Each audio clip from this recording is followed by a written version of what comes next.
Hello. There's somebody Hello. else there?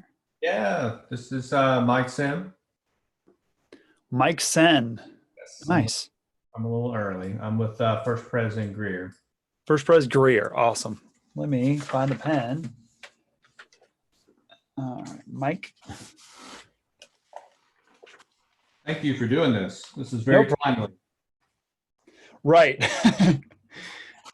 Mike Sen from First Greer. Thank you for joining. Yeah, looking forward to it. All right. I'm going to go ahead and mute myself if you don't mind so you don't hear any background noise. Oh, that's fine. Cool. Just remember to turn it back on if you have any questions. Yeah. So is it going to be, you're going to share your screen, obviously it'll be video? Yes, I'll be sharing a screen, so. Perfect. So yeah, I just began setting up our YouTube channel actually on Tuesday. Okay. We're making the move from Vimeo, and Okay. we're trying. Obviously, like most churches, we're gonna have to operate offline for a couple, or online, Right. at a church for a couple of weeks at a minimum. So we're figuring out how we're going to do that, and so we're right in the middle of figuring all that out right now. Very good. Yeah. Yeah, fun times. Isn't it? So you have been doing Vimeo, so you're Yes. Yeah, we've been doing it, and we record, and it's available not through a live stream, but like Monday afternoon usually. Quality's really bad, and we're in the process of evaluating how we upgrade our equipment to do better production value. How about that? Okay. Yeah. And potentially live streaming some of that and what that looks like. So. Okay. Yeah. Great. Okay. So it's even more timely.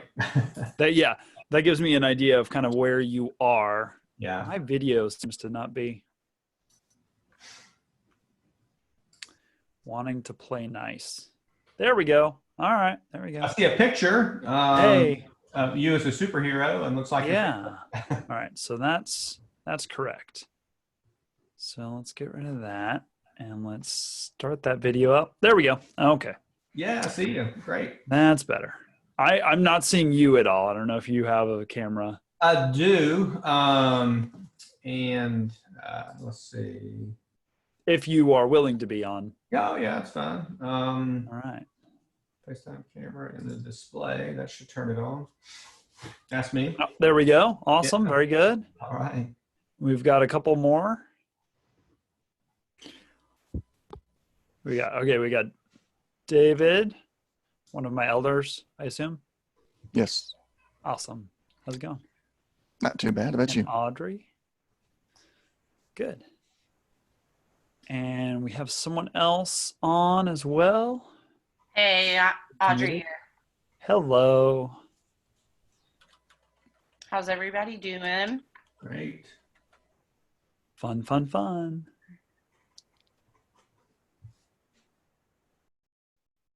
All right. And just so we know what I'm planning on doing, mostly I'm going to be showing my screen and running y'all through kind of starting from the very beginning, and then we'll get as advanced as we want to. And I'm planning on, it's being recorded, and I'll be posting it on our Facebook or on our YouTube channel, just so this could be used as a resource for other folks who weren't able to be here in person or not in person, live. Virtually in person. Virtually in person. We're all getting very used to that. We are. Very suddenly. All right. And B. Moran. Just so I know who you are. There's someone else who's on that is muted. If you wanna.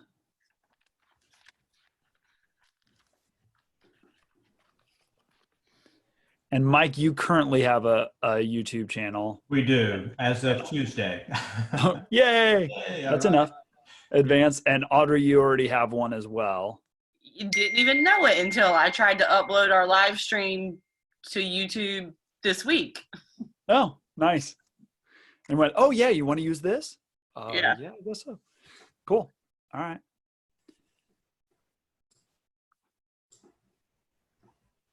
Then I may not do that part. I may do a different, unless there's someone who comes on who doesn't have a YouTube channel, we'll just go right into the how to use it for live streaming a service.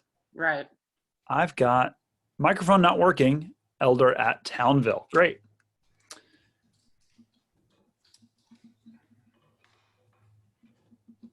And Elder at Townville, do y'all have a YouTube channel currently, or are you starting from scratch? My name is... Oh, Barbara. Okay.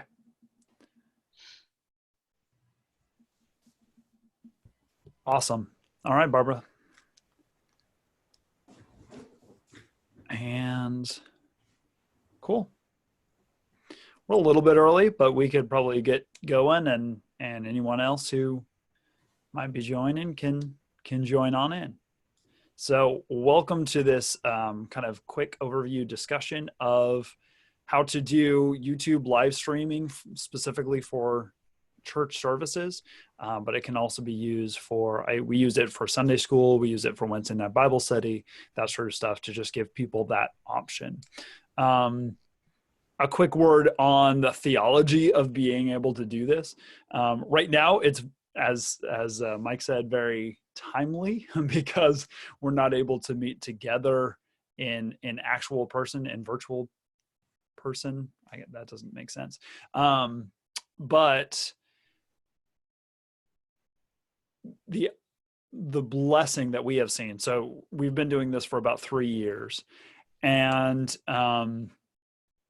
what it does provide is it allows people who might not be able to join us either in person, hey Craig, or either not in person, or are working, or that maybe they're vacationing and they can come in. Or, you know, we had somebody's hot water heater flooded on Sunday morning, and they went and did that and got everything out of the way, and then kind of went, we do not want to get dressed for worship.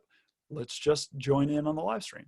So that's kind of nice. And one of the reasons that we go with YouTube is because it's a little bit more accessible. A lot of people are pretty familiar with YouTube, and it's fairly user-friendly and easy to do. So we are going to go from the very beginning because our folks at Townville don't have anything. So we're going to start from the very beginning. That doesn't take too long, but we will then get into how to live stream a service. And if you have any questions, by all means, lift them up, because if you don't ask them, then I don't get to answer them. And anyone has an answer, they are more than welcome to chime in as well. We've got all sorts of different levels. So let's start from the beginning. And remind me how I share my screen. Actually, Craig, you may have to give me the permission to do that. Oh, no, it's down there. Yeah, little green arrow. There it is. Screen 1. Okay. That's the one I want to add.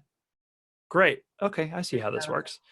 So this is this is YouTube if you have not logged in, basically. So you take that, and you're going to go to sign in if you have not done this already. If you already have a Gmail account, this makes it a lot easier. YouTube is part of the Google empire. So if you already have a Google account, you can potentially have a YouTube account and channel. But we're going to do a brand new one, and I'm just going to make up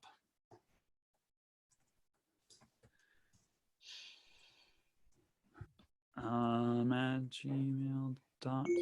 We're going to create this account potentially. I'm going to say for to manage a business, might as well.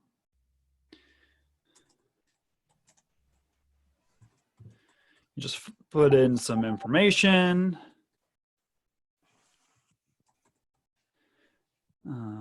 livestreaming.com. Come up with a password.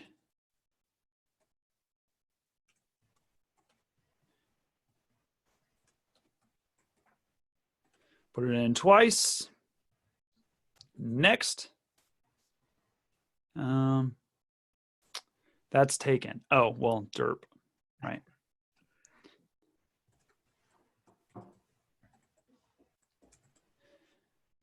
Next. That's also taken. Great. Now we'll need to verify an address. This is the fun part of dealing with Google. So you've got lots of little things to make sure that everything is going well.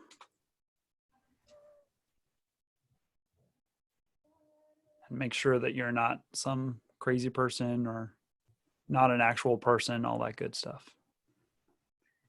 And while you're working, Aaron, yes, it's helpful often to have a separate Google account for your church work, even though it can sometimes get confusing because it'll stay logged on to whatever Google account you were logged on to last. So have to be a little bit mindful of that. But that I will. Oh, go ahead. Your personal information, which Google collects a whole lot of, somewhat separate from the church information. Yes.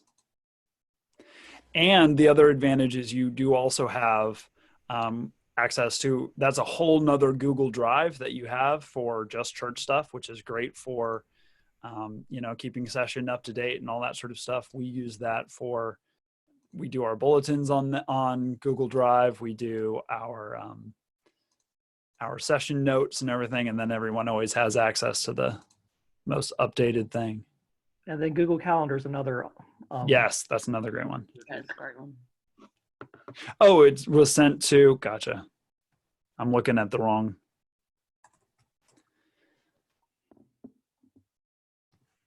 No, that's not it. That's not what I want.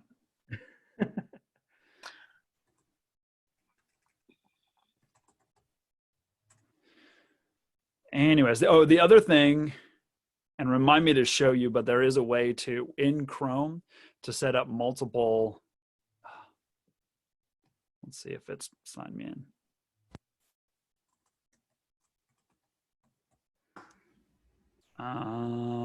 ECLA. Thank you. You don't have to put that Gmail part in there when you're signing in the Gmail. Oh, thank you. But it shouldn't. You're exposing me as a noob I am. All right. I need to open up a new.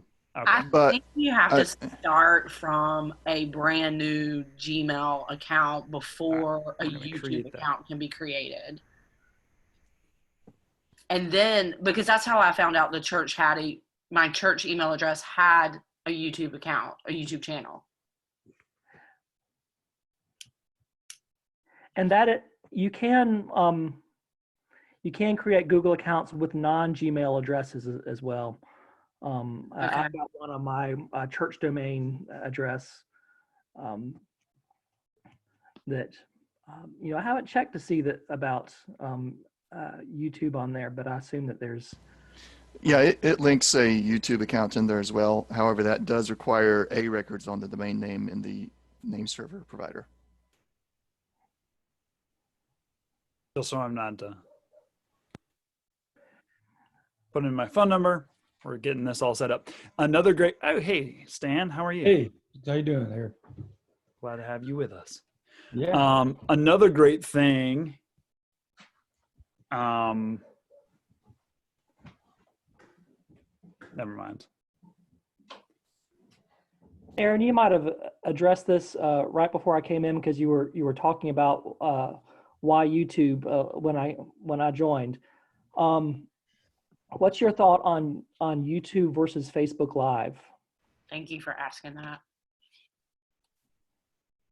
That is a great question. They both have benefits. I personally like YouTube, also because I don't like Facebook a lot. I don't use Facebook as much as a lot of people do. So that's part of that.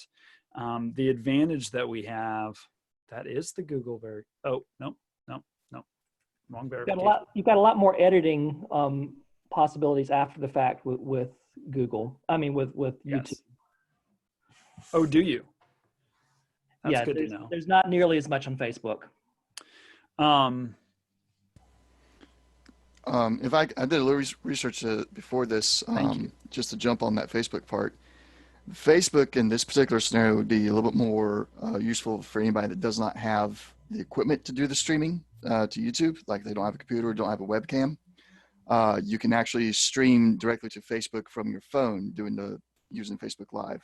So, but with YouTube, while you can stream live to YouTube from your phone, you have to have first 1,000 subscribers before you're allowed to stream from mobile. So for anybody that's just creating an account, they want to get it out there to where you can stream to the internet. Facebook would be the initial option without a lot of equipment yet. So do you know if you have, because I saw the 1,000 subscribers thing too come through when I was frantically trying to figure this all out this weekend. Do you know if you go YouTube Live from a computer, do you have to have those 1,000 subscribers? No. The 1,000 is only to do streaming from mobile. Because my first thought when we started talking about this was, well, there's going to be a few churches that don't have a computer or at least don't have a camera to do the live stream. So I was like, well, I'll just use live stream from the phone. But it looks like Facebook would be the only way to do that from the phone without having a pretty large subscriber base already. And the advantage on the Facebook side is we actually stream to both. Well, it's through a third-party service, so it gets more complicated. It's not the budget option, I'm afraid. Fancy. You do get more. You can get more engagement, more conversation, generally on Facebook than you will on YouTube comments. How is it archived on Facebook? Because the nice thing about YouTube is that you can set things up in playlists, and you can. Once you go live, it immediately then goes on to YouTube, and sort of the ubiquity of you can go back on and look up past streams in a little bit easier way because it's specifically geared for videos. So what I do is I'll go Facebook Live, it'll start the live video, and then I hit, when I'm done, finish video, and then you hit something like keep or save. Okay. But the problem is, just like your regular Facebook page, unless you pin it to the top, it's going to stay wherever it was chronologically. Now when you save it, it will save it to your videos. Right. So let me share real quick the video section of our church website, and you can see. Right. So here, you normally when you go to the page, it would land on home, but if you go down to videos, everything is there. Okay. Good to know. All right. Well, I'm in on the Gmail, so we'll keep going with YouTube, and then if someone else would like to do more about Facebook Live, that would be awesome, and just give us lots of options. So let me share my screen again, and it's that one. All right. So we now are back on the YouTube channel and logged in. So if you click on the little icon up here in this corner, which is your login information, since this is the first time I've done this, I can create a channel.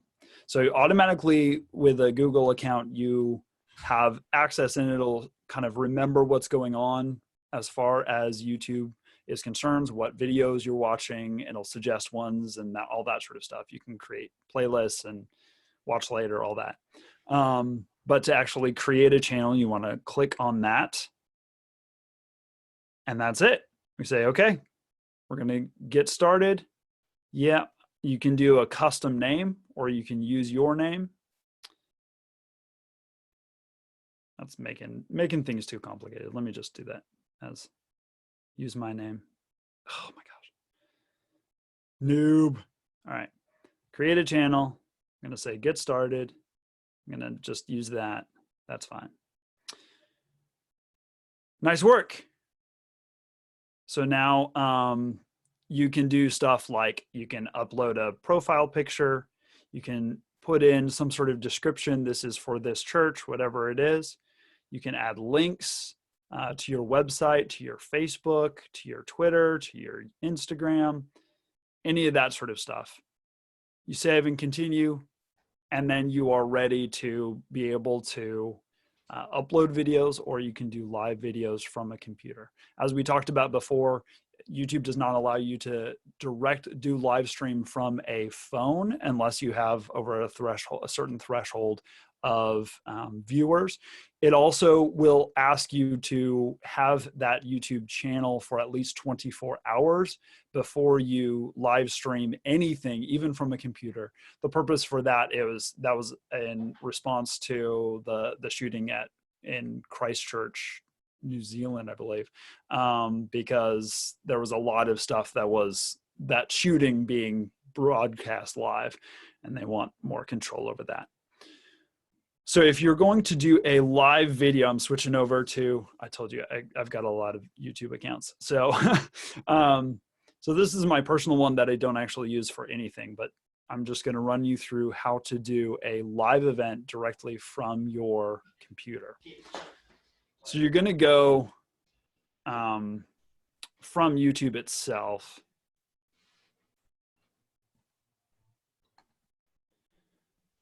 We're going to YouTube.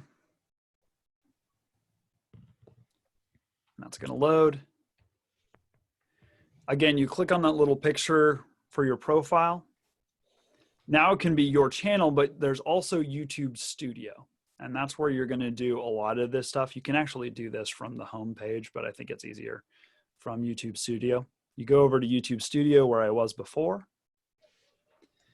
And we're going to say you're going to be live streaming this, this worship service. You have at least a laptop. That's kind of the bare minimum of what you're going to need. If you have a webcam, if you have a computer microphone that's a little bit better than the one that's on your computer, those are definite benefits, and those are good things. If you just have a laptop that you're sticking on the pulpit or something like that, that also can work. But you can click over here to create. And it gives you two options. There's either upload a video, that's one that you have recorded already, which is always an option, or you can go live. I'll show you that first. So if you go to go live, it'll open up this immediate thing, and I need to turn off my camera over here. So it will let me do that. All right, I think I need to get out of stop share. And I need to turn off my video. I'm going to have to share again. All right. So you can do it directly from, there are three options. You can stream, and that's if you're going from a third-party streaming service or program. We use OBS, Open Broadcast System, and we can talk about that in a little bit. If you've already set that up, you can do manage, but if you're just going from the laptop, you'll want to do webcam, which is this one on the left. And you'll create a title. And you'll say whether it's public, unlisted, or private. I'm going to put this private. My one subscriber may join, but that's okay. Because if someone is subscribed, they can join it, but it will not show up afterwards. You would want to do public to make it a little bit more accessible. You can also schedule it for later. I'm not exactly sure how that works with a webcam, but there you go. You also do absolutely have to check whether it is made for kids or not. This was a change beginning of this year where every video has to be claimed whether it's for kids or not. And you can also set an age restriction. And then you click next. You have 3 seconds to smile for the camera.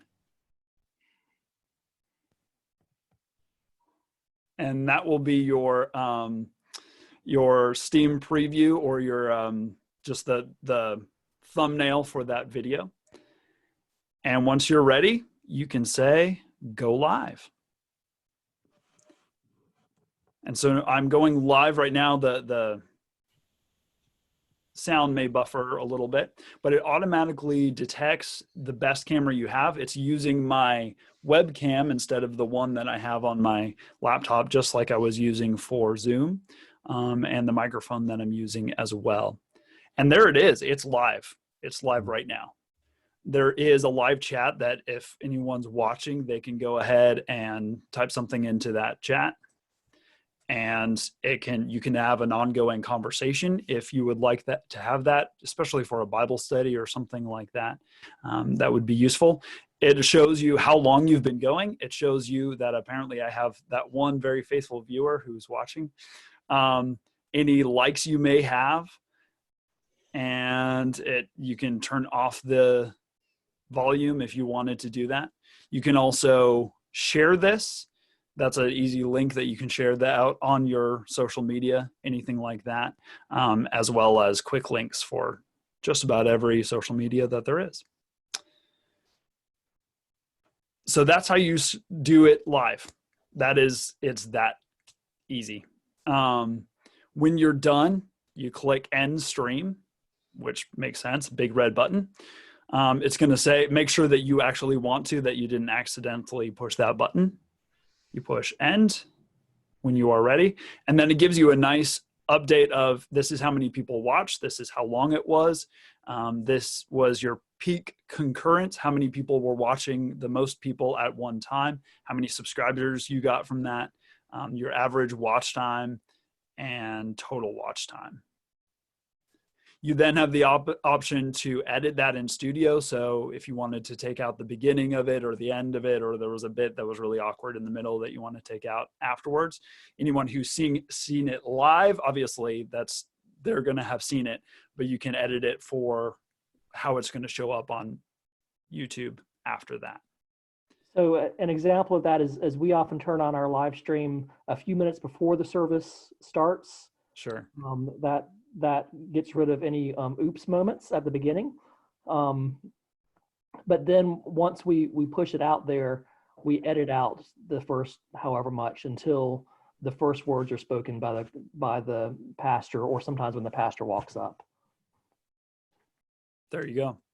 And there are different sort of, you kind of have to, just like with churches and worship leadership in general, different people have different styles. Some people are much more sort of polished and make sure that it's a well edited thing at the end. Some people, I tend to we just go live and we go live. And if there's a mistake, then we go with it. They're just different takes on that and how you go about that. In the edit screen, you can trim some off the beginning, and you can split it up into multiple if you need to. You can also choose your thumbnail. So if you're not happy with the smiling face you had at the very beginning, you can choose something else. Let's look at that real quick, just so you get an idea. I mean, it's only a minute and a half. So this is, you can add a description, which is useful. You can have a thumbnail. I can pick that one. I usually have really great faces. And it just automatically picks things along the way. You can also upload a video thumbnail. And I have those prepped usually. You can ask David, not always, but usually before the worship service, so that we can just plunk that right in there. You can put it from private to public or whatever. You can put it in a playlist. You can add an end screen, which is, you've probably seen this on YouTube, where it suggests the next thing or the most recent upload or something like that. You can change all that information. You can also, there is an editor, which we were talking about before. Yeah, okay.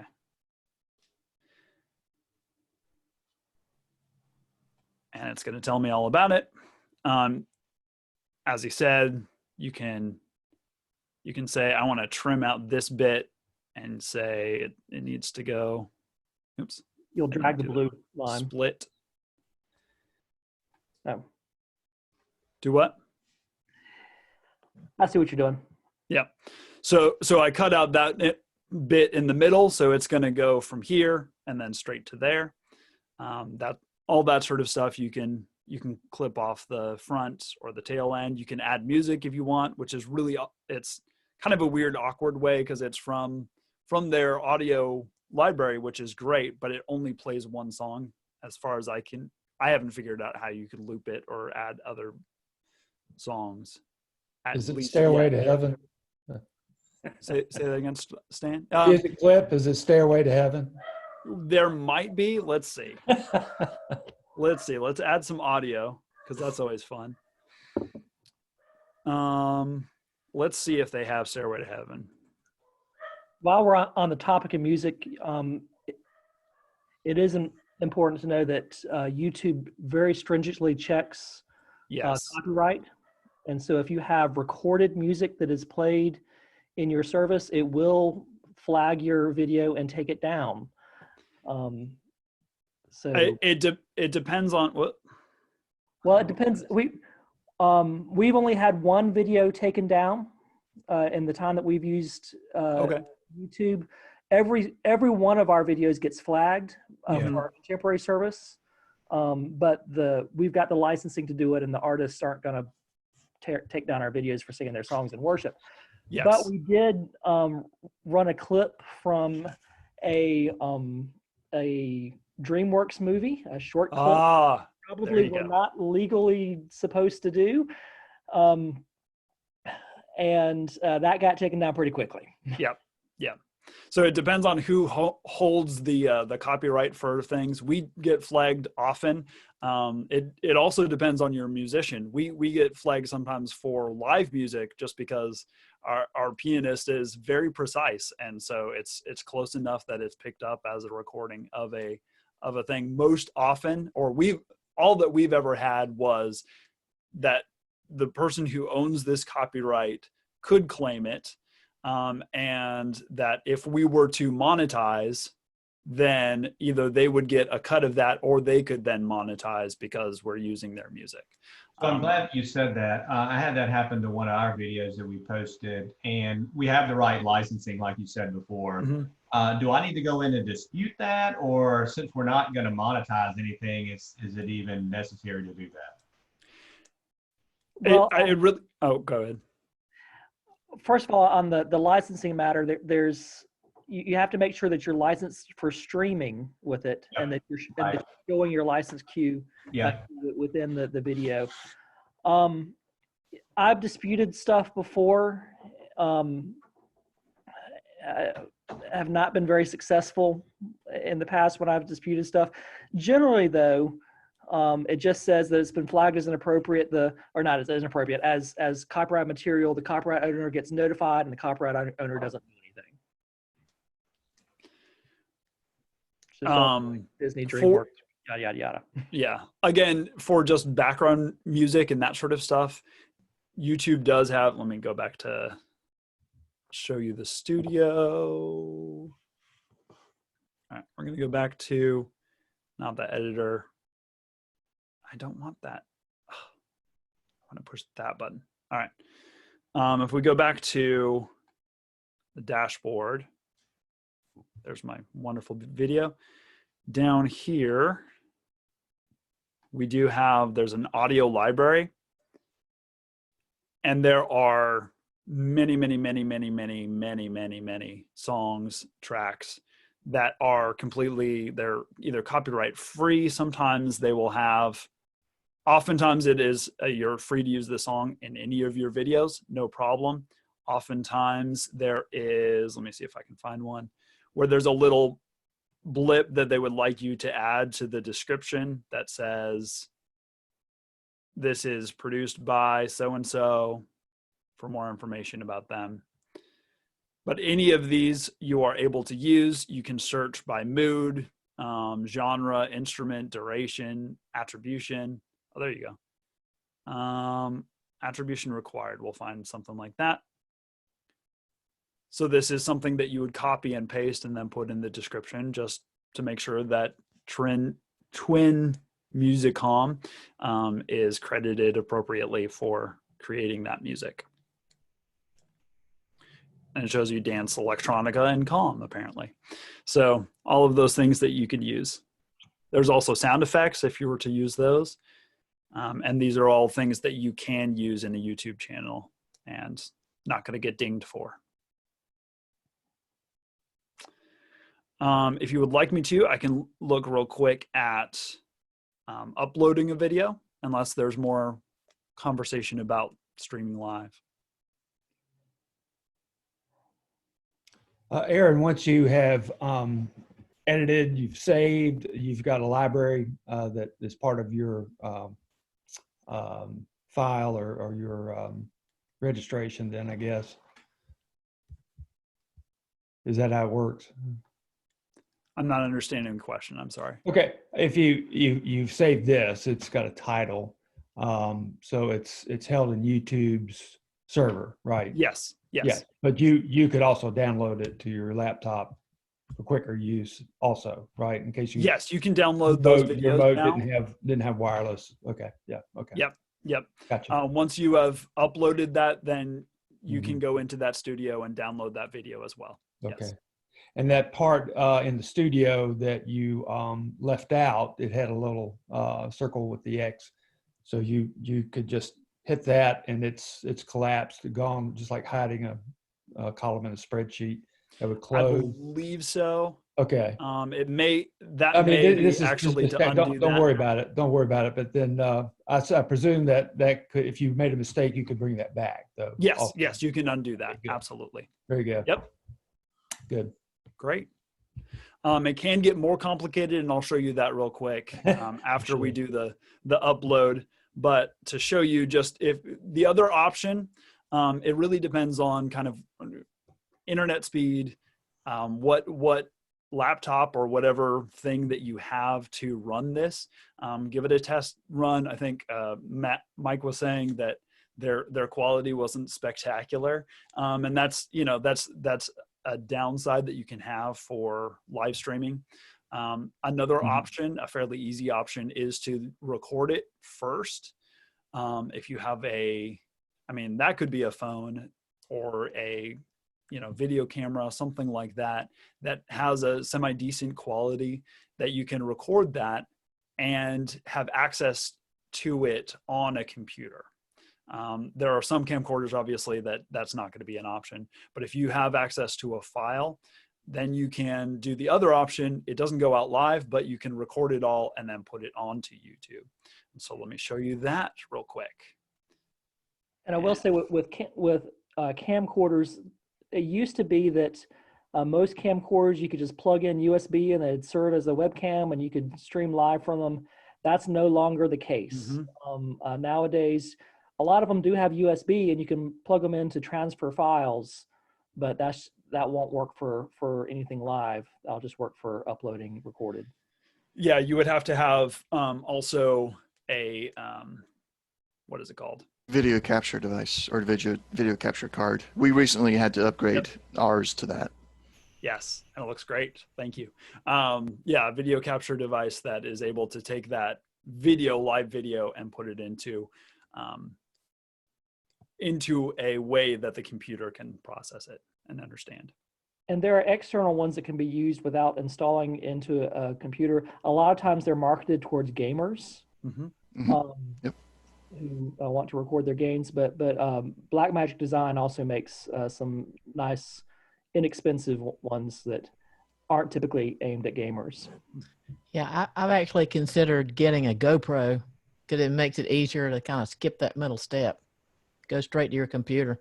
Yeah. Yeah, it has to be the proper level of GoPro. The lowest level 8 or 7, does not do that at all. But if it's a higher level, it can do that. Any more questions on that? Yeah. Does anybody have any experience with the Blackmagic all-in-one device for streaming? That was sort of one of the solutions that was offered from a third-party vendor. We had come in and look at our setup, which is antiquated.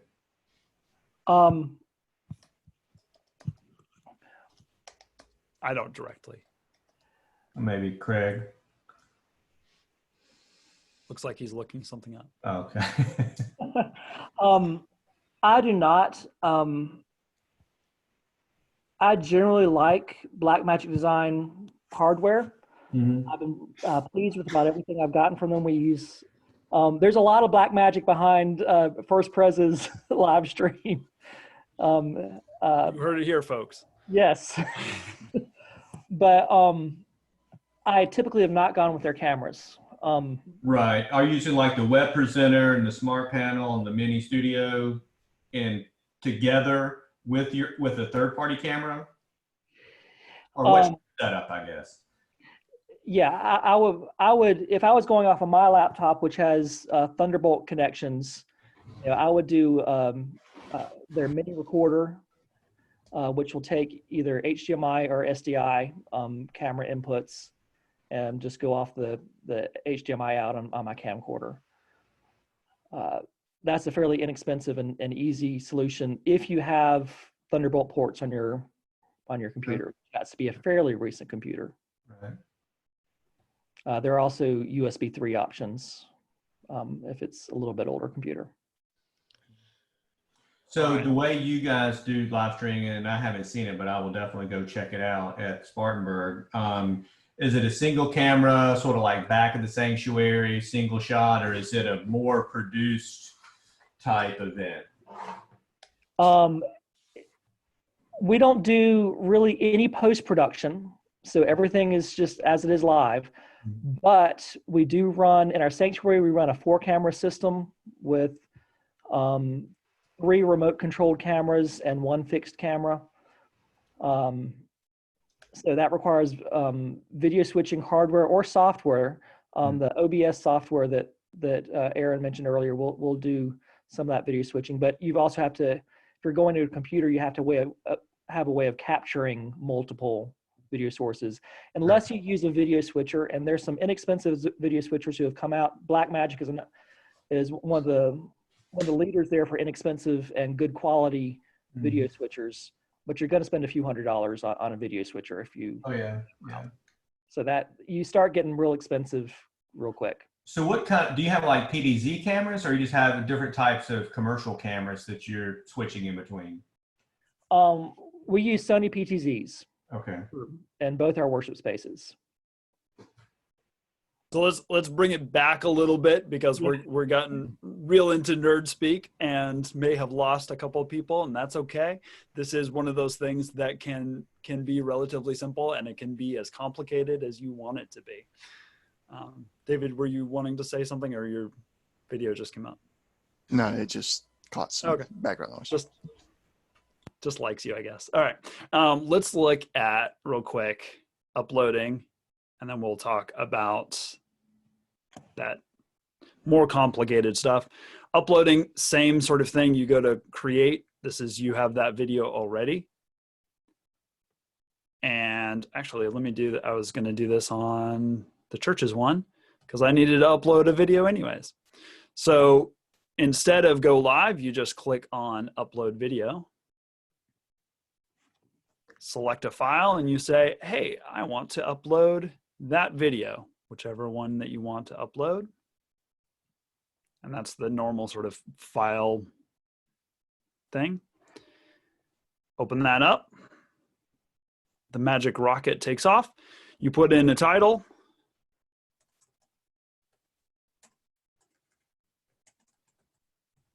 I think that was for the 20th. And I still can't not do 20 something, whatever. You can put in whatever description. I have an ongoing one that I just copy and paste in there, which I'm not going to do at this very moment. This is also a place, if you've already come up with a thumbnail, you can upload it directly and just say, but when it first comes up, it's going to have that thumbnail instead of just a cheesy grin. And this is a good place to point out. Scroll back down for a second there. Down? No, to the thumbnails. Oh. You see how the thumbnails are kind of pulsing? Mm-hmm. That's because the video is still uploading and processing. Even after, if you stream from YouTube, after a service on Sunday morning, I'll sit down and I'll put everything up on our website. But sometimes with YouTube, I have to go back in an hour later or a couple hours later to do the editing and whatnot, because it has to have some processing time. Mm-hmm. Even it's got to think about it for a little while. That's live streamed. All right. And you can pick, the best one that you would like. My really biggest complaint with YouTube is that it only gives you 3 thumbnails, and the other services that I use give us like 50. Lots of them. Okay. So I get overwhelmed by choices, so I like 3. But having a nice graphic to upload too is oh yeah, absolutely, never a bad idea, because people just look awkward when they're talking. I mean, that's just the Mm-hmm. reality of it. You're going to catch them in a bad facial expression. And sometimes with 3, you can find a good facial expression. Sometimes you can't. Often you can't. Yeah. The next one is video elements. Once it is done sort of uploading the actual file, you can add an end screen. So it'll have that when it first comes up, or add credits, anything like that. You can then have it to publish immediately as public, unlisted or private, same sort of thing. You can also set it as an instant premiere. Premieres it's a pre-recorded video, but it is, it goes up as if it is live. And so anyone who's watching it is once it starts as a premiere, it sort of starts the clock, and anyone who comes in, if they come in 10 seconds after the premiere has started, they'll come in at 10 seconds after the video starts, which is really nice. So if you have something where you want some feedback, but you've already recorded it, then it just kind of syncs everybody up who's watching it in that first, however long the video is. You can also, and what I'm going to do right now is you can schedule it to come out at a later time. So this is the daily prayer service for the 20th, and those come out at 8 a.m. So I can record those ahead of time, and they always come out the same time every day. And then you can also set those as premiere. The difference between how it shows up on your YouTube channel, if it's a premiere, once you put it up, it is up as a premiere. It says this is going to be happening at such a time, and it gives a countdown. If you have it set to upload at a particular time, then at that time that video shows up. So that's kind of the difference between the two. Aaron, can you show on yours that has some content within YouTube Studio how it separates out live and uploaded? I will. Yep. That threw me for a loop when I first started with YouTube. I said, where's my video? Right. They've been doing a lot of work, and a lot of the original sort of architecture of all of this was put together, I think it was 10 or 15 years ago. And so they're updating a lot of stuff. So a lot of stuff is different. And they're fairly new player to the live game. It's been a few years, but not nearly as long as some of the other players out there. Right. It's been about 3 years because they had just started doing live stream when I was looking into it. And so there you go. So here is it's telling me all the things that are uploading. Thank you very much. Here's your dashboard, all sorts of different things. As Craig was talking about, you can go to video, and there are 2 different kinds. There are uploads. These are things that are pre-recorded that you are uploading. That makes sense. It'll also tell you if they're premiere or not. This one is premiering right now, and apparently one person is watching it. Or there's 1 comment. Great, that's nice. Then you also have a section of live videos. So they're going to be in 2 totally different places. This live videos will also include those. You can set up that it's going to go live at a particular time and upcoming. If you don't actually start that video, it's going to stick around there, and I should clean that up. But you have live videos here. These are ones that have gone up live, obviously. And then you also have uploads. There are 2 different things. And that's just in Studio. Your viewers, when they go to your page, will not see a difference. Absolutely. Yeah. You can also set up playlists and say,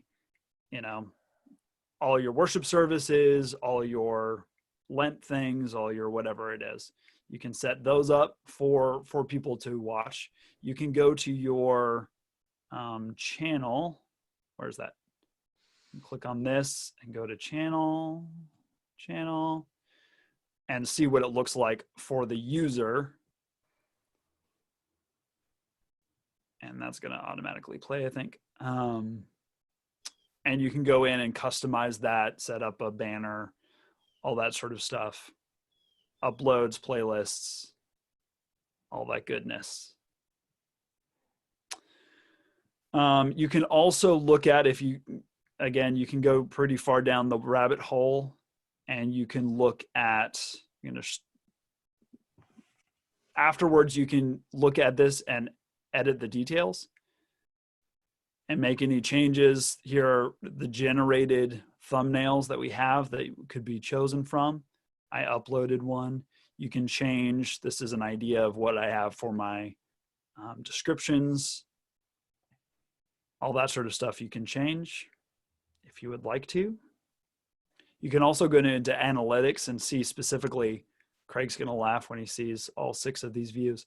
You can see how many people watched it. You can get audience retention, all sorts of stuff for this video specifically. If you go back to Video Studio, you can also look at analytics for your whole channel. But this is, again, getting into quite a lot of behind the scenes sort of stuff that if you're interested in that, then great. If not, to throw more into the YouTube, Facebook Live thing, YouTube transferring over to Facebook works very, very well. Oh, good to know. So when you share the video to Facebook, it's very accessible. It plays right there in the browser usually, or in the app. The other thing that's nice about YouTube is that a lot of smart TVs can access YouTube, and that's something that people appreciate, being able to easily watch something on their TV. Now, the interface for a lot of smart TVs is horrible, and so it's not necessarily easy. But buy a Roku. Yeah, but if you've got a Roku or an Apple TV that has a clean interface and you can have access to a keyboard, that does make it easier to get it up on a big screen. You can't do that with Facebook Live. Right. You can actually, with certain smart TVs, have them watch on Facebook Live, because my grandmother was able to do it. Oh, nice. Very good. A lot of TVs will have a browser, and so that's always an option. Right. There may be some now that have Facebook Live built in. I haven't seen it, but you might be able to cast. Open a browser and then maximize the window, or maximize the video. Any more questions about that? And we can look at OBS real quick. Talk about well, I don't know if this is a question or not. I could not successfully get my Facebook Live video to upload to YouTube. And it would process, it would upload for 2 hours. It was probably internet speed, now that I'm thinking about it. But it would upload for 2 hours and then tell me it was too long. So can you talk about length of video if you're uploading it? I think that may have something to do with having a verified account, because I ran into that yesterday. And then I verified the account and it still wouldn't do it. Really? So that might be the connection. I have a wired connection, and for an hour-long service that I uploaded, that took about 12 minutes, and then it took another 20 minutes to process or whatever, but it was pretty fast wired internet connection. But mine did air out the first time because it wasn't verified. Okay, but see, then when I went to verify it, it wouldn't. It wanted me to start all over, and I gave up. Yeah. Okay. After like 12 hours. And again, that was from Facebook to YouTube? Mm-hmm. Okay. Mine was straight to YouTube. So you downloaded the video from Facebook, and then we're trying to upload it to YouTube. Mm-hmm. I haven't tried that workflow so that's interesting. It shouldn't be a file size or a length thing. Yeah, it'd be hard to, without seeing it, and probably go through the same 12 hours with you. Yeah, please don't. I won't push you through that torture. Awesome. Any other questions before we go on to to more nerddom.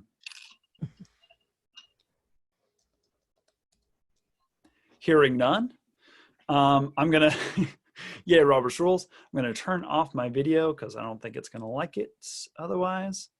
And I'm gonna show you just real quickly.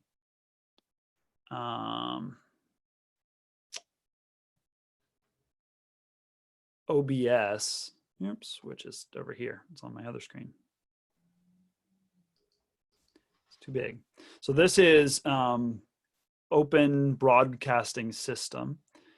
And this is the interface that is set up. And you can go ahead and you set up scenes. This is a free software, which is nice. It's relatively user friendly, but it is kind of funny every once in a while. You can set up different scenes where that's going to show you everything that's on that screen, which is that. You can set up different, let me show this. You can set up how you want stuff to go, and it will transition. I should have gone up to the one we use for worship, but you can have it set up where it'll do different.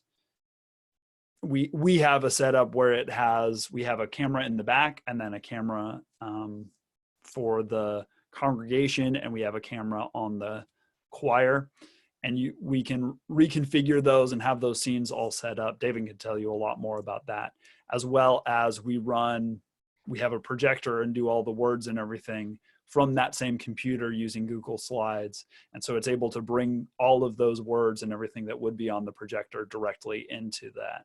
And so he has it all set up where he can go through and, it's a sermon, so it's going to be on the pulpit. Okay, now it's the choir special, so it's going to be on the choir. Now it's a hymn, so it's a little picture of the choir plus whatever is going on the screen for the words, all that sort of stuff. You go in, and it's a little bit cumbersome to set up, but once you set it up, if you've got someone who is able to do that, they can just go through and choose what scene is appropriate for the thing. As Craig was saying, it's all done live as it's happening, so you don't have to necessarily go in and change all that stuff.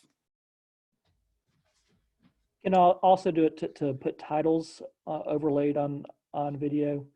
You just set that up as a scene. Mm-hmm. Craig, do y'all use OBS at First Spartanburg? We do not. We use Vimeo's Livestream.com platform, and it has its own live stream studio software that works as a video switcher, and it's a little bit. It looks like a on-screen version of a professional hardware switcher. So we use that without a hardware switcher for a long time in our contemporary service. But with our recent renovations, we went to hardware switchers in both services. Our traditional service actually would do just fine with the software switcher because we're not doing nearly as much with that as far as technical. We're not mixing in screens and whatnot in that one. So our friend from Townville asked about what about inserting slides with things like prayer responses, communal prayer, and hymn lyrics, for example. So I'll take those through. Prayer responses and communal prayer, we do not usually have that on the slides, specific prayer requests. And when I do that verbally, I am very conscious, because I know that we're going live. I will say first names and not last names. I will say, just try to keep a little bit of privacy along with that, to give enough information so that people who know what's going on can know more information, but not so much that someone can glean that information for all those bad people who are watching worship services for information. And thank you for the laugh. And on the matter of privacy, I have had that question raised before, because we do, some of our shots do show members of the congregation, and we have children's choirs that sing, and those are live streamed. we photo release very liberally with our children. Mm-hmm. There is not an expectation of privacy within the sanctuary for adults. I mean, that you don't really have to worry too much about that. Mm-hmm. You know, you may not want to get right in someone's face, but for children, if they are recognizable on screen, make sure you got a photo release on them. Especially with the children. Yep.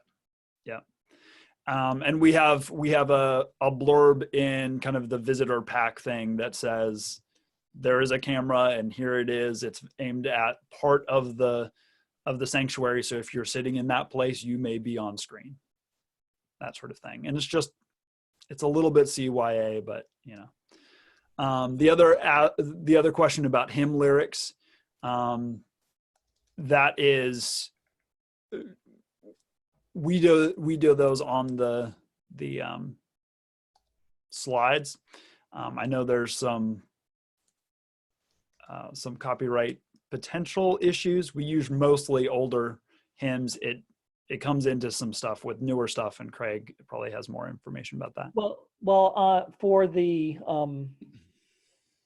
Glory to God hymnal, if you're using the current Presbyterian hymnal, most of the material in Glory to God is covered under the one license, omnibus license. Not everything, but you know, we kind of go by the 90% rule. If 90% of our stuff we know is legal, we'll kind of not worry about the other. Don't they also have downloadable slides with the lyrics as well? I don't know how readable it is. I've not used it. I just saw it as a choice. I don't know. I honestly don't work with one license that much. We buy the license, we get the streaming add-on for the license, so that if we do. No, I was talking about the Glory to God hymnal. The digital hymnal on the PCSA. Yeah, the web version of the hymnal, you can download PDFs. Right. I don't know that I put a PDF. No, I think they have this year. I think as well. Added the text. Yeah, you can copy and paste the lyrics from there, and I do that frequently. Yeah, I think it's PowerPoint. Listen, I've got to go. PowerPoint you have to pay for. You've got to buy a fairly expensive product to get. The words is like $300. The words and music is like $500. Yeah. So we don't have that. Listen, I've got to go, guys. This has been fantastic. Thank you so much for joining us, Dan. Appreciate your time. And no problem. If you have any more questions, let us know, and we'll hopefully this whets one's appetite. Then on the licensing front, if you're on the contemporary music side, CCLI is a licensing company, and they also have a streaming add-on. So we actually have both of those, one really for our contemporary service and one really for our traditional service.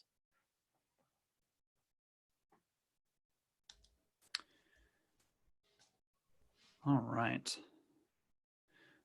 David suggested that we play some of the video so you have kind of an idea of what that can look like. So I'm going to go ahead and do that. Are you playing?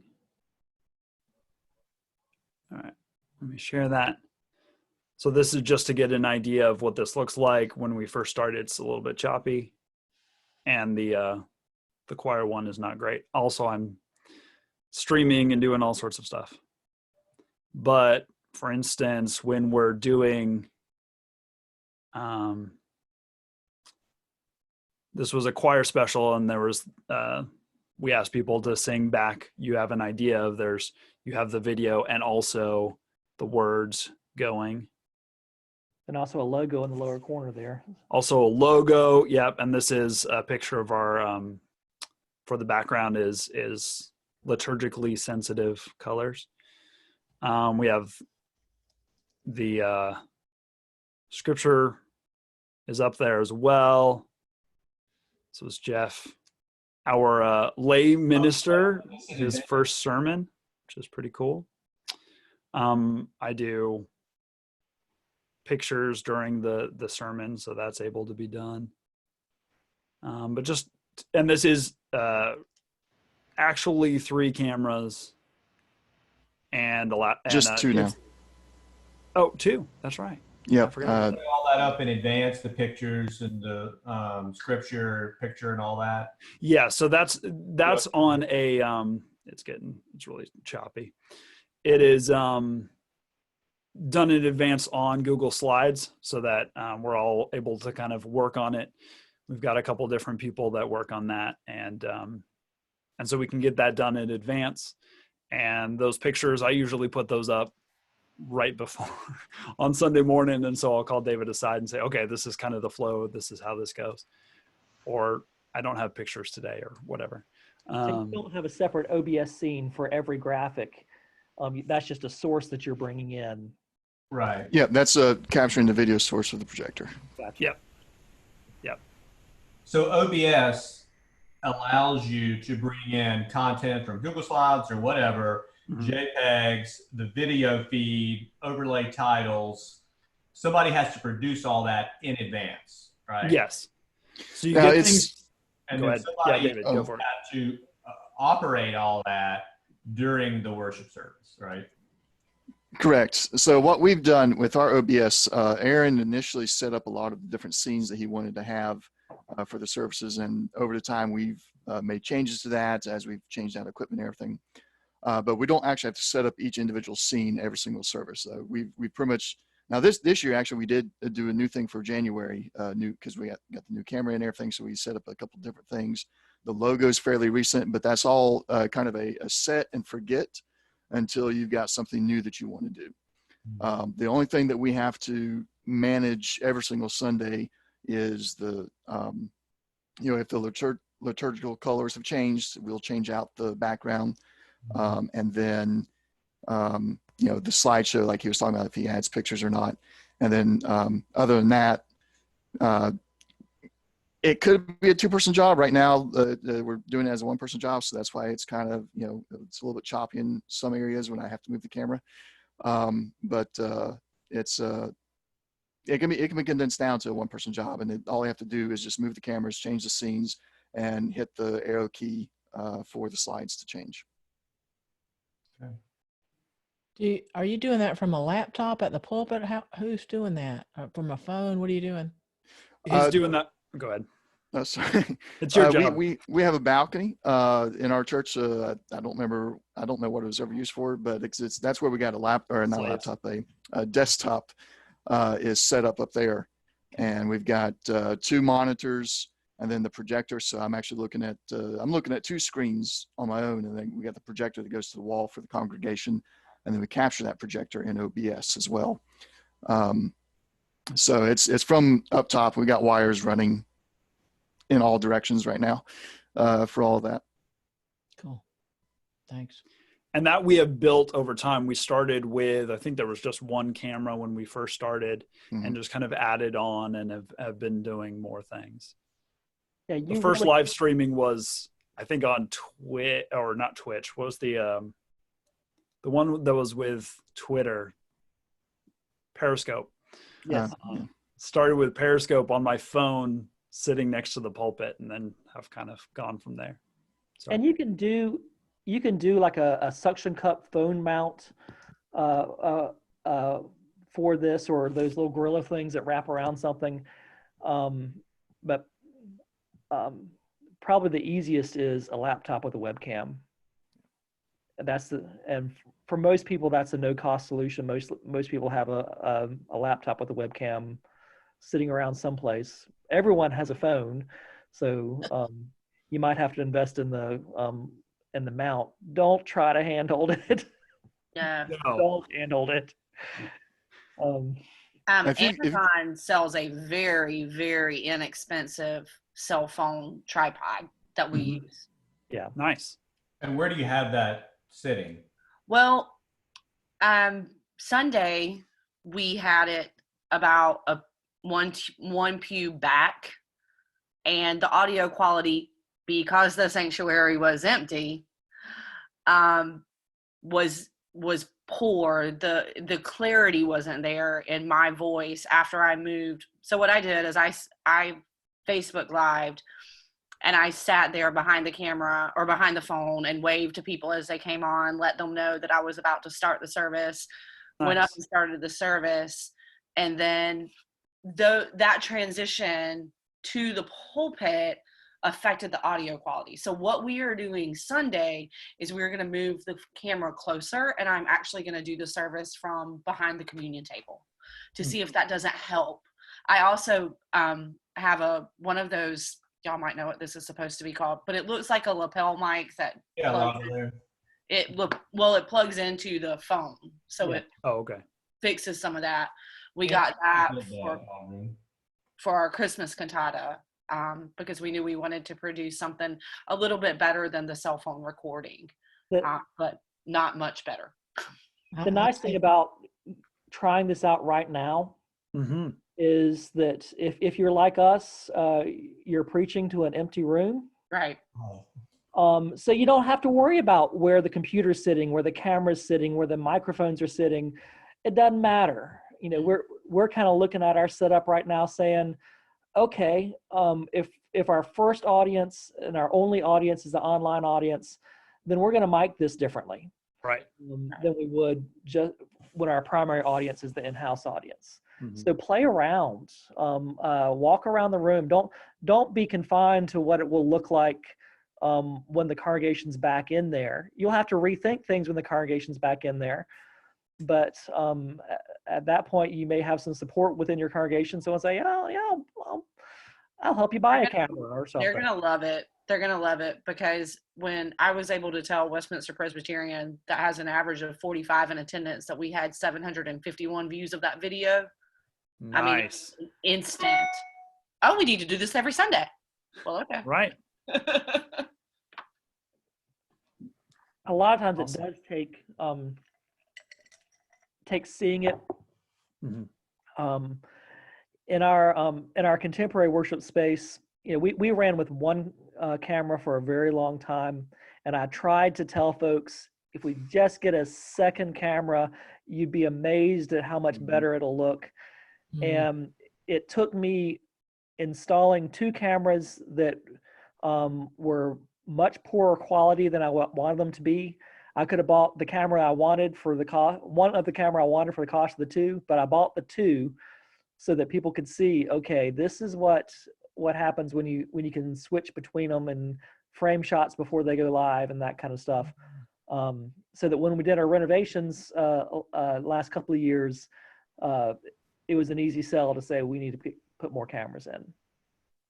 And that's one of the amazing things about this technology is we're able to, I mean, you know, Craig has a budget that I dream of for this kind of stuff. But we're able to produce a quality and sort of just a production value that 10 years ago was completely, I mean, there's no way you could possibly do this. It's not that crazy difficult to get a decent quality. And especially for our folks who are at home and this is their connection with their church, like they're going to, I mean, even if you had your cell phone and it's like this, they're going to love it. That's another advantage of this particular time in this particular space. And don't be afraid, particularly right now, when you're not having face-to-face contact with folks. Don't be afraid to do the cell phone selfie video. That's endearing. It shows that you're thinking about folks. You know, this week our children's music person did a video talking about, we're so sorry that we can't do our performance, which would have been tonight actually. We miss you. Here's a song we can sing together. And the person that does music for our preschool did much the same thing for the preschoolers. And so we're trying to do a lot of those kind of things just to have that personal touch. We're also using the heck out of Zoom right now. Every day we have a 2 p.m. Zoom hangout that's, you know, sent out the link to the entire congregation, and whoever wants to drop in and just chat. We have no set agenda. I'll also be teaching Sunday school over Zoom coming up this Sunday. We're having a prayer meeting over Zoom every week. So this can be a neat tool that's pretty easy for folks to use during this time. Also works for committee meetings. Even after we are past this thing, it's helpful for committee meetings. Yeah. Charge for that? I mean, or what is the charge for that? Okay, Zoom, there are multiple levels. The free level, you can have unlimited time on a person-to-person video. So if you just want to have a conversation with somebody, or you've got a room and then one person who's remote, you can do that for as long as you want for free. If you start adding in additional users, it limits you to 40 minutes per video conference. The next level up is, what is it, $15 a month, or is it $19 a month? So 40 minutes is free, you said, or there's a charge for that too? What's that? That's still free. Okay. If it's over the 3 participants. Okay. Can you phone in on the free option? I was looking at it today. You can? Okay. Anytime you create, you schedule a video conference, it'll give you a phone-in link. And they're nice. It gives you a one-tap mobile that if you open it up in an email on a mobile, you tap it and it dials and it puts in the meeting ID and everything. Or if you're on a landline, you can dial it and then type in the meeting ID. It's pretty easy to do mobile. They give you an invitation that you can copy and paste. Mm-hmm. I edit it a good bit before I send out, and I put in parentheses usually on the phone, backup plan. Something like that, because it is the visual cues of people's facial expressions and whatnot really help the conversation move along and know when someone's ready to say something or whatnot. And those are cues you don't get when people phone in. So I try to use that as a backup plan, but I also know that there's some people, they're driving in their car and they can do Bluetooth audio and join right in. So that's for screen share as well? I mean, I guess this is a Zoom meeting, right? So, yeah, this is a Zoom meeting right now. This is a Zoom meeting. It looks just like this. Yeah. Yeah, it is just like this. Screen share works in the free version as well. Okay. So this meeting was originally set up, I think, on Aaron's free version, and we switched it over to First Prez's paid version just so we didn't have to watch the time or watch the number of participants. Yeah. Cool. Craig, I got a question for you about Zoom actually versus Google Hangouts, because most of the features you've talked about, the Zoom has, Google has, Hangouts also has. Hangouts also, it doesn't have that time limit at all. Oh, good. And it's free all the time. What would be the benefit over Google that Zoom has right now? The benefit that I've found with Zoom is it's just easier for people to use. Hangouts, you've got to install the helper add-on and whatnot. And I've had more trouble getting people set up on Google Hangouts than I have on Zoom. Zoom, you pretty much send out the link and it walks you through setting up the little everything you need to do, and then launches your meeting.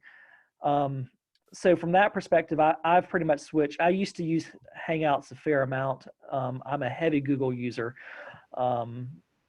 But in fact, my phone just picked me up saying Google. Actually, I guess heavy Google is close to Hey Google. So I'm huge on Google myself. I've not actually had to do anything with the helper app, and I send out the links to people on a daily basis, just about. Well, that they may have improved things significantly in the 3 or so years since I've switched to Zoom. Okay, I thought I was missing something somewhere. David, can you call in on Google Hangouts? Yes. It like I said, like I was saying at first there, it's, as far as features go, it's almost a one-to-one feature-wise with Zoom. Yeah. And then Skype is the other big player in this arena. It's still used a lot in the business realm, but even that's really moving away from Yeah, I've used Cisco GoToMeeting as well as Ring Central Meetings. It just depends on, in the work world where I am, who has what account when they send the invitation out, but they all work pretty much the same. So if anybody's curious, I actually got my video to upload while we were on this Zoom call. Nice. Awesome. Yay. Got it It through. must have been internet speed or something. Yeah. I was taking notes and doing that too. Yeah. Awesome. Cool. Well, is there anything else that we want to talk about while we've got this meeting of the minds? Aaron, what webcam camera are you using? We use Logitech because they're cheaper but fairly decent. Okay. We use Logitech webcams too. In fact, I tried to buy about 3 more today and having a hard time finding them. Yeah. As we're doing this a lot more, some of our staff have desktop computers that didn't come with webcams, and so I'm trying to get them hooked up. Yep. Yeah. I was thinking that would be an easy way to up your game. Oh, it's very easy. We do run into a problem with OBS sometimes. Forgive me if this is not correct, David, but sometimes the Logitechs don't necessarily talk at the same time. Is that correct? So if you're using a computer, I don't think, Craig, you probably don't run into this issue anymore, but we have on our computer, the USB hubs are each set of ports run off of a different hub on the motherboard. So if we only have 2 hubs on the motherboard, and 2 of our cameras, when we was running 3 cameras, were plugged into the same hub area. And so only one of those could actually be operated at the same time. So we always had to swap to the other one before we could get to that 3rd camera. And that was, we was using 3 cameras at the time. Now we're down to 2 cameras, and we got them into 2 separate hubs, which is working a lot better for us. We took out the 2 Logitechs we had on the balcony, and now we just have the one. It's actually a handheld on a tripod, so we can zoom in and out, and we use that one to go from the pulpit to the choir. And then we still have that one on the pulpit itself that's looking out at the congregation. So being into 2 separate hubs, they actually work better together, so they don't conflict anymore. But if we had upgraded, say, the motherboard or added in another USB hub card, that would have avoided that issue as well. What is the brand on the new camera? Give me a minute and I will look it up. I do not remember off the top of my head.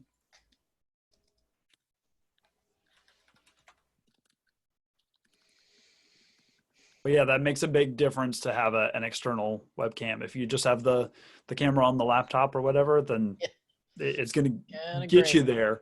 But if you can upgrade, it makes a big difference. So we got the Canon Vixia HF R800. And we also got the USB capture HDMI. Where's the brand name? It's a dongle. It doesn't have the brand name on the front there. Dongle. But we got the external video capture Yeah. card, not card, but box, since it's external. And that worked out pretty well too. It took a little bit of finagling. We had to find the right USB port because it is a 3.0, and that motherboard doesn't have all 3.0s. And 3.0s are usually blue, not always, but Yep. So if you have a blue plug, plug it into a blue socket if you can. Hey guys, this has been really great, and I appreciate everybody's feedback and comments here. Well, thank you for being here. It's been, where are you going to post this? Because I know there's a couple of people in my ministry team at Greer that would like to some of this information. Is it going to be on your personal channel or? This, I was planning on posting this to the Faith Presbyterian one once Craig sends it to me, and Craig, I presume, can put it on the for Spartanburg as well, just so there's multiple points of contact. Sure, or Foothills Presbytery has a YouTube channel as well. That may be the best. Okay. And I have access to that, so that might be a good place to put it. Good thought. All right. Cool. Is there anything else for the good of the group? Thank you. Is there a motion to adjourn? Great information. Thank you very much, guys. Why don't we pray real quick? Sure. Lord God, thank you for the chance to gather together remotely. Thank you for the technology that you have given to us. Thank you for all the many men and women who have worked so hard to put these things together.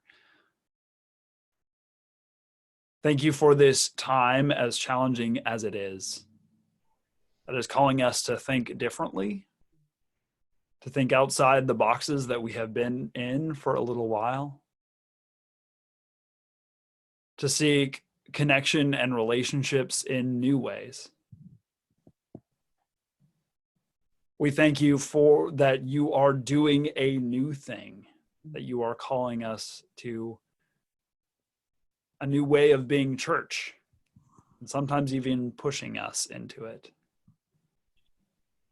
I pray for all those who are gathered here, who will watch this video later. We pray that you would bless us all and keep us. Charge us to be your people in this time and in this place. We pray these things in the name of Jesus Christ, our Lord. Amen. Amen. All right. Thank you all so much for joining, and like this video, share it with someone else, subscribe, and click the notification button. You're really good at saying that. Great. Thank you, guys. Thank you. Everybody have a good evening. Bye. Yep, you too. Bye. I'll let you close out the meeting, Craig. Thank you again for letting us use this. No problem. All right. Have a good night. See ya. Bye.